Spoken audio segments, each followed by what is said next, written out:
Fourth যে কথাটা বলবো, আমার এটা খুব আরেকটা হতাশার জায়গা, not on this research but যেভাবে আমরা নারীদের আসন নিয়ে ফাইনালি ডিসিশনটা এসেছে, that has been very disappointing. আমরা যখন নির্বাচন সংস্কার কমিশন জনগণের কাছে গিয়েছে, সবাই বলেছে সরাসরি নির্বাচন চায়।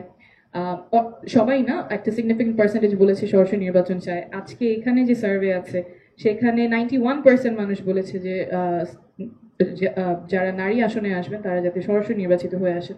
আমি নিজে যখন ক্যাম্পেইন করেছি, সব জায়গায় মানুষের খুবই রিজাউন্ডিং একটা ওপিনিয়ন যে আমরা আমাদের নারী সাংসদদের সরাসরি নির্বাচিত হতে চাই। এখন বর্তমান যে পদ্ধতি আছে যেখানে মনোনীত হচ্ছে দলের নেতাদের দ্বারা, তখন অ্যাকাউন্টেবিলিটিটা দলের নেতাদের প্রতি থাকে, জনগণের প্রতি দায়বদ্ধতার জায়গাটা থাকে না।